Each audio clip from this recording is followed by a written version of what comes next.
Hello dear बच्चों, नमस्कार। प्रारंभ क्लास में आपका बहुत बहुत स्वागत है। जैसा कि हम लोग विज्ञान में एनसीईआरटी पढ़ रहे हैं, आज की जो क्लास है ये एग्जाम बेस्ड क्लास है, क्योंकि यूपी बोर्ड की परीक्षाएं साथ ही साथ एनसीईआरटी की भी परीक्षाएं आगे होने वाली हैं। तो उसी को ध्यान रखते हुए ये एग्जाम स्पेशल क्लास जो है शुरू हो रहा है कक्षा 10 की एनसीईआरटी में। आज हम अध्याय 9 प्रकाश व प्रकाश का परावर्तन व अपवर्तन के बारे में पढ़ेंगे। इस चैप्टर को हम 2 क्लास में खत्म करेंगे। आज की क्लास में हम केवल प्रकाश के बारे में, प्रकाश के अपवर्तन, प्रकाश के परावर्तन के बारे में पढ़ेंगे। अगली क्लास में हम दर्पण तथा लेंस के बारे में पढ़ के इस क्लास को हम फिनिश करेंगे। इस प्रकार परीक्षा के पहले हमारा जो है प्रयास रहेगा कि परीक्षा के पहले आपको विज्ञान के सारे चैप्टर को जो है एग्जाम बेस के तरीके से तैयार करवा दिया जाए। साथ ही साथ परीक्षा होने के पहले आपको प्रैक्टिस सेट भी हल करवाया जाएगा, जिससे आप परीक्षा में बैठने के पहले आप विज्ञान क्लास से एकदम निश्चिंत रहें। आप पेपर देखें और हमारा क्लास आपको तुरंत याद आ जाए कि सर ने क्या क्या विज्ञान में पढ़ाया था। तो हम बहुत देर न करते हुए शुरू करते हैं। क्लास बहुत छोटी होगी लेकिन बहुत ही रोचक, साथ ही साथ आपको बहुत ही, अगर वीडियो को पूरा क्लास को आप अटेंड करेंगे निश्चित ही आपको कभी इस चैप्टर से आने वाला कोई भी क्वेश्चन आपका परीक्षा में, चाहे ऑब्जेक्टिव होगा, चाहे लॉन्ग होगा, चाहे शॉर्ट होगा, कोई भी क्वेश्चन आपका गलत होने वाला नहीं है। तो शुरू करते हैं हम लोग जो है क्लास को, आगे हम लोग कंटिन्यू करते हैं। एक सेकेंड, हाँ, क्या है अध्याय 9 है, एनसीईआरटी का है, चाहे एनसीईआरटी चल ही रहा है। तो है प्रकाश कि प्रकाश क्या है, प्रकाश का के गुण क्या होते हैं, प्रकाश का परावर्तन क्या है, प्रकाश का अपवर्तन क्या है, इसके बारे में हम पढ़ते हैं। व्हाट इज लाइट, क्या देखिए यहाँ पे कुछ आप हमने जो है कुछ लिख दिया है, आप समझिए क्या है प्रकाश कि प्रकाश एक प्रकार की ऊर्जा है जिसकी सहायता से हम वस्तुओं को देख सकते हैं। मतलब प्रकाश एक प्रकार की ऊर्जा है जिसके द्वारा हम वस्तुओं को देख सकते हैं। बिना प्रकाश के हम कोई भी वस्तु को देखना संभव नहीं है। अभी हम जिस स्टूडियो से हम आपको पढ़ा रहे हैं, अभी यहाँ की लाइटें बंद कर दे तो साथ आप हमारा चेहरा नहीं देख पाएंगे। साथ ही साथ क्या है कि अर्थात जो विकिरण हमारी आंख को संवादित करती है प्रकाश कहलाती है। अर्थात प्रकाश एक विद्युत चुंबकीय किरण विकिरण स्पेक्ट्रम का वह भाग है जो मनुष्य की आंख पर दृश्य संवेदना उत्पन्न करता है, प्रकाश कहलाता है। यहां आपको इतना समझना है कि प्रकाश क्या है। प्रकाश एक प्रकार की ऊर्जा है जिसके द्वारा हम किसी भी वस्तु को देख सकते हैं। बिना प्रकाश के कोई भी वस्तु को देखना संभव नहीं है। प्रकाश विद्युत चुंबकीय स्पेक्ट्रम की भांति कार्य करती है। देखिए हमने चित्र लगा दिया, प्रकाश क्या है।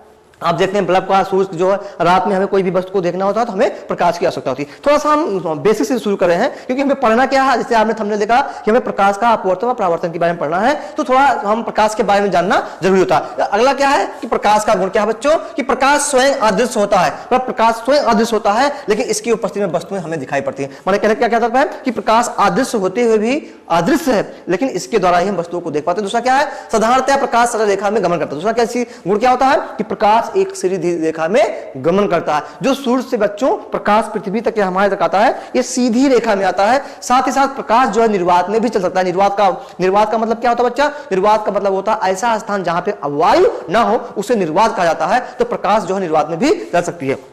साथ ही साथ प्रकाश के संचरण के लिए किसी भी माध्यम की आवश्यकता नहीं होती। मतलब प्रकाश को चलने के लिए किसी भी माध्यम की आवश्यकता नहीं होती है। इसके साथ साथ है प्रकाश विद्युत चुंबकीय तरंगों के रूप में चलता है। प्रकाश विद्युत चुंबकीय तरंगों के रूप में चलता है। प्रकाश पारदर्शी माध्यम से गुजर सकता है, परंतु आप पारदर्शी माध्यम में, हाँ यहां समझना है कि जो प्रकाश की किरणें होती है पारदर्शी माध्यम में, पारदर्शी क्या होता है, ऐसा माध्यम जिसमें प्रकाश की किरण आर पार जाए उसे पारदर्शी माध्यम कहा जाता है, और इसमें प्रकाश की किरणें न गुजरे उसे अपारदर्शी माध्यम कहा जाता है। अर्थात प्रकाश जो है पारदर्शी माध्यम में गुजर सकता है। क्या है, विभिन्न माध्यमों में प्रकाश की चाल भिन्न भिन्न होती है। निर्वात में प्रकाश की चाल क्या होती है, 3 × 10⁸ कितनी होती है बच्चों, 3 × 10⁸ मीटर प्रति सेकंड, माने 30 लाख 3 करोड़ मीटर एक सेकंड में प्रकाश की चाल होती है। फिर है प्रकाश, जब प्रकाश एक माध्यम से दूसरे माध्यम में प्रवेश करता है तो प्रकाश अपने पथ से विचलित हो जाता है। इसी को पढ़ना है प्रकाश का अपवर्तन। और जब प्रकाश किसी खुदरी या चमकदार सतह पर पड़ता है तो उसका क्या होता है, परावर्तन हो जाता है। अब यहीं से शुरू होता है प्रकाश का परावर्तन व अपवर्तन का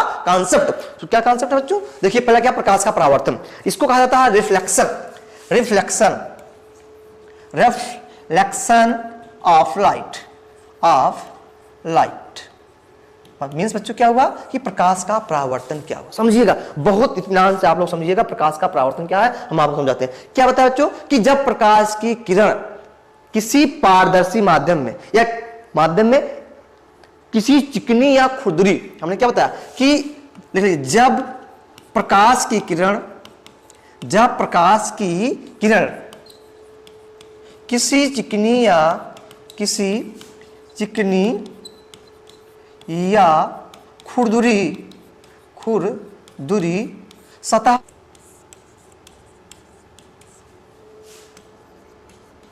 समझे बच्चों, हमने क्या बताया कि जब प्रकाश की किरण किसी चिकनी या खुरदुरी सतह पे पड़ती है तो पड़ने के बाद पुनः उस दिशा में वापस हो जाती है। इसी घटना को प्रकाश का परावर्तन कहते हैं। क्या कहते हैं? प्रकाश का परावर्तन कहते हैं। और बच्चों ध्यान दीजिए, इसी परावर्तन के कारण हम किसी भी वस्तु को देख पाते हैं। जब सपोज करो आप हमको देख रहे हैं तो हमारे वीडियो से प्रकाश की किरणें आपकी आंखों में जाके परावर्तित हो रही हैं और वहां क्या हो रहा है आप हमको देख पा रहे हैं। जब हम कॉन्सेप्ट पढ़ेंगे प्रकाश का दर्पण, जब दर्पण के बारे में पढ़ेंगे तब आपका कॉन्सेप्ट क्लियर हो जाएगा। लेकिन यहां समझना है कि प्रकाश की किरण जब किसी चिकनी या खुरदुरी सतह पर पड़ती है तो पड़ने के बाद पुनः उस दिशा में वापस जाती है। इसी घटना को प्रकाश का परावर्तन कहते हैं। इसके लिए देखिए, हाँ देखिए, ये मान लीजिए कोई सतह है, कोई ये सतह है, चिकनी है, खुरदुरी है। सपोज करिए प्रकाश किरण यहाँ पे आ रही है, ये किरण आ रही है और यहाँ पे पड़ने के बाद क्या हो रही है, इसी दिशा में वापस चली जा रही है। यही घटना बच्चों क्या है,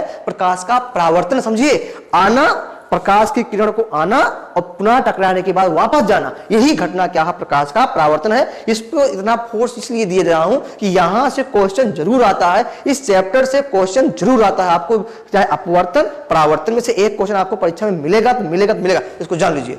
तो क्या हुआ, जब प्रकाश की किरण किसी चिकनी या खुरदुरी सतह पे पड़ी तो इसको पड़ने के बाद क्या होता है, उस दिशा में क्या होती है, वापस हो जाती है। इसी को कहा जाता है बच्चों प्रकाश का परावर्तन। हाँ, अब इसका नियम है, क्या है, नियम पढ़ते हैं हम लोग। थोड़ा सा हम एक पेज ले लेते हैं, परावर्तन, परावर्तन का नियम। देखिए, हमने बताया कि कोई प्रकाश की किरण किसी चिकनी या खुरदुरी सतह पे पड़ती है तो पड़ने के बाद क्या होती है बच्चों, वो वापस चली जाती है। क्या होती है, वापस चली जाती है। यही हुआ प्रकाश का परावर्तन। नियम क्या है कि यदि ये आपका बच्चों हो गया आपतित किरण, आपतित किरण हो गया, ठीक है।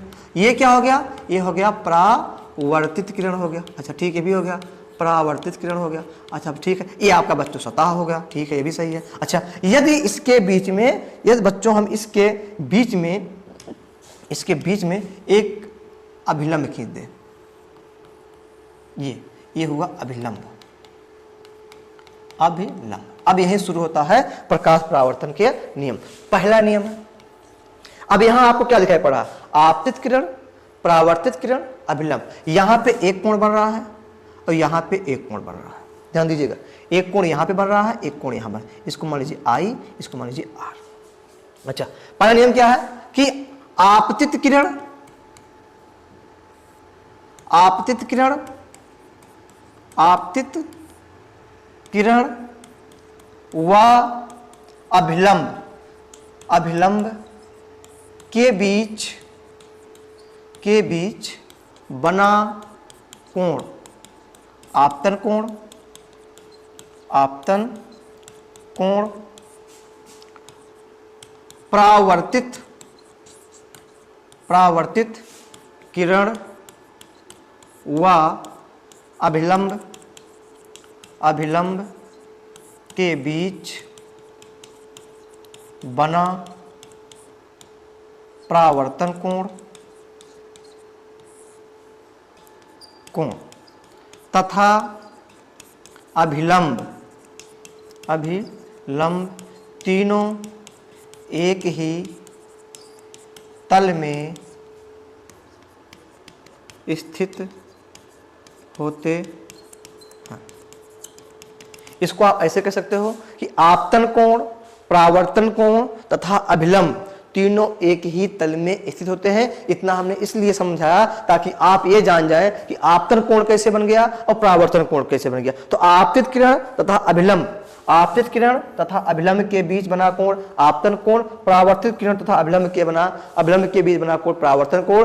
तीनों तथा अभिलंब तीनों क्या होता है बच्चों, एक ही तल में होते हैं। ये पहला नियम है। पहला नियम को आप कह सकते हैं आपतन कोण तथा परावर्तन कोण तथा अभिलंब तीनों एक ही तल में स्थित होते हैं। दूसरा नियम क्या है, दूसरा नियम क्या बच्चों, आपतन कोण, आपतन कोण तथा परावर्तन कोण दोनों सदैव दोनों सदैव बराबर होते हैं, दोनों सदैव बराबर होते हैं। अर्थात कह सकते हो कोण I बराबर कोण R, यही है प्रकाश परावर्तन का नियम। बहुत बड़ा नहीं है, बहुत ही छोटा है, बहुत आसान है। बस समझना क्या है कि आपतन कोण, परावर्तन कोण तथा अभिलंब तीनों एक ही तल में होते हैं। दूसरा नियम क्या है कि आपतन कोण तथा परावर्तन कोण सदैव क्या होते हैं, एक दूसरे के बराबर होते हैं। यही है प्रकाश के परावर्तन की परिभाषा व नियम। फिर से समझ लीजिए कि जब प्रकाश की किरण किसी चिकनी या खुली सतह पे पड़ती हैं तो पड़ने के बाद क्या होती हैं, उसी दिशा में वापस हो जाती हैं। इस घटना को प्रकाश का परावर्तन कहते हैं। दूसरा क्या है, इसका नियम है। आप परिभाषा लिखेंगे, फिर क्या इसका चित्र बनाएंगे, फिर इसकी क्या नाम नियम लिखेंगे कि आपतन कोण, परावर्तन कोण तथा अभिलंब तीनों एक ही तल में होते हैं। दूसरा नियम क्या होता है, आपतन कोण तथा परावर्तन कोण सदैव क्या होते हैं, आपस में बराबर होते हैं। अच्छा, आगे हम चलते हैं। अगला हमारा है प्रकाश का अपवर्तन। देखिए बच्चों, ये अपवर्तन था, यहां हो जाएगा रिफ्रैक्शन। रिफ्रैक्शन अंतर क्या है, आर व एल का। वहां रिफ्लेक्शन था, यहां रिफ्रैक्शन है। क्या है, वहां रिफ्लेक्शन था, यहां रिफ्लेक्शन है। क्या है प्रकाश का अपवर्तन कि जब प्रकाश किसी पारदर्शी माध्यम में, एक माध्यम से दूसरे पारदर्शी माध्यम में, जब प्रकाश की किरण एक पारदर्शी माध्यम से दूसरे पारदर्शी माध्यम में प्रवेश करती है तो अपने मार्ग से क्या होती है, विचलित हो जाती है। सपोज करो ऐसे चल रही है प्रकाश किरण और कोई माध्यम ऐसे मुड़ गई, यही क्या हुआ, प्रकाश का अपवर्तन, रिफ्रैक्शन ऑफ लाइट।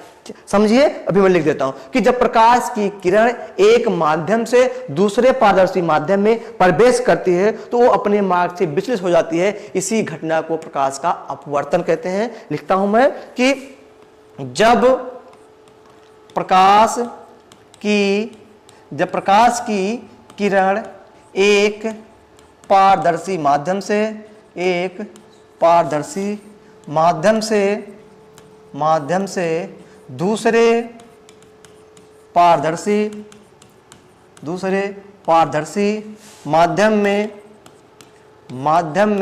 में प्रवेश करती है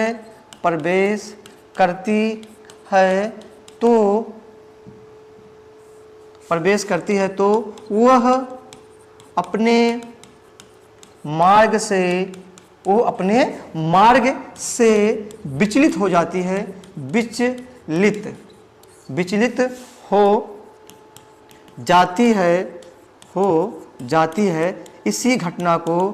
इसी घटना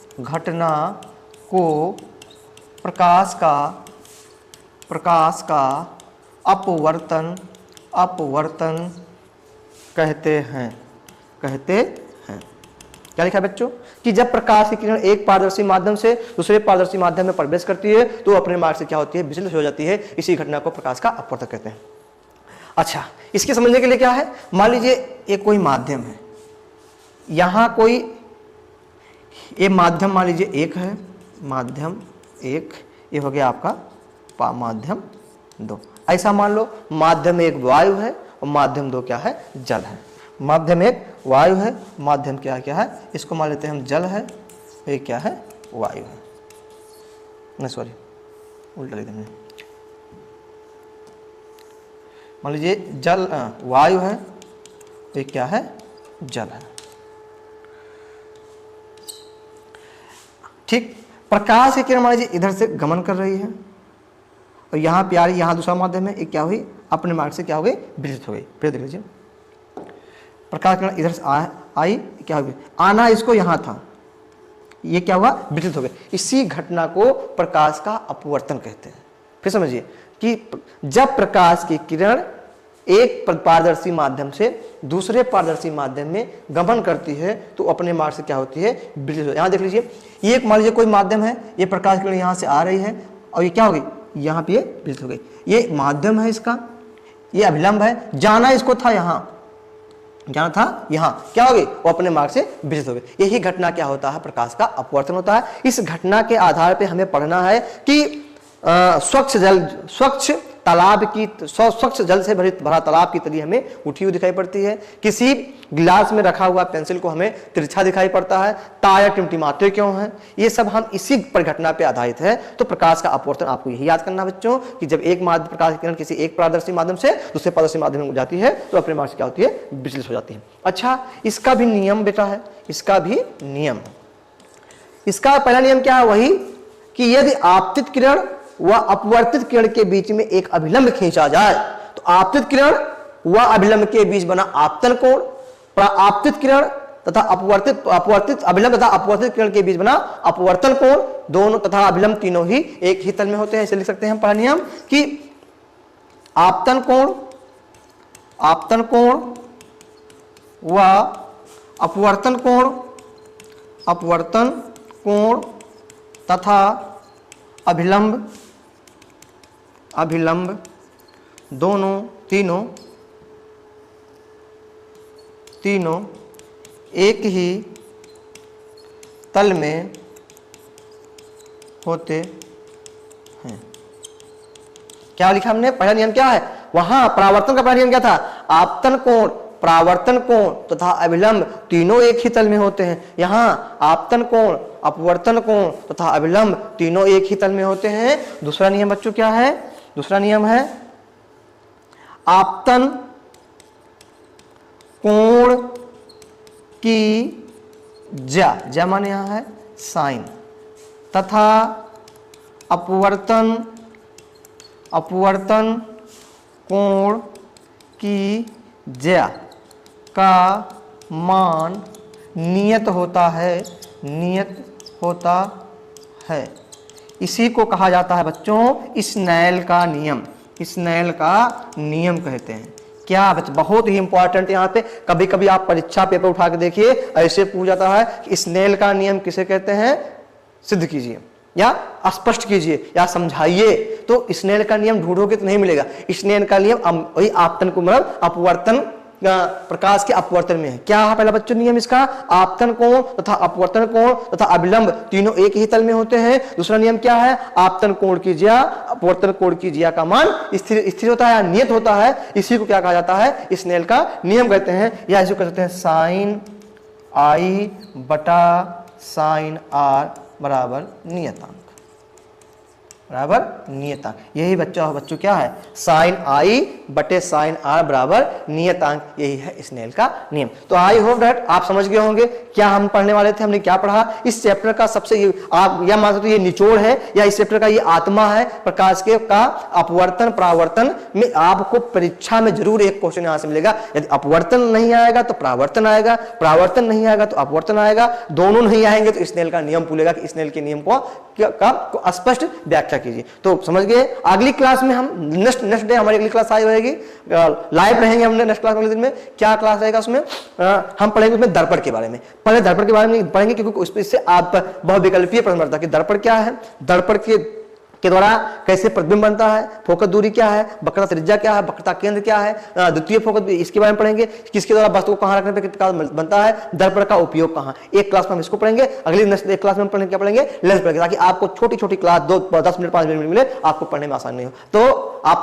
हमारे साथ बने रहिए। निश्चित ही विज्ञान परीक्षा में, चाहे यूपी बोर्ड की परीक्षा हो चाहे एनसीईआरटी की परीक्षा हो, निश्चित ही आपको अच्छे नंबर विज्ञान में आएंगे यदि हमारे क्लास को आप पूर्ण रूप से ज्वाइन करते हैं। आज के लिए इतना ही, बहुत बहुत आपको धन्यवाद।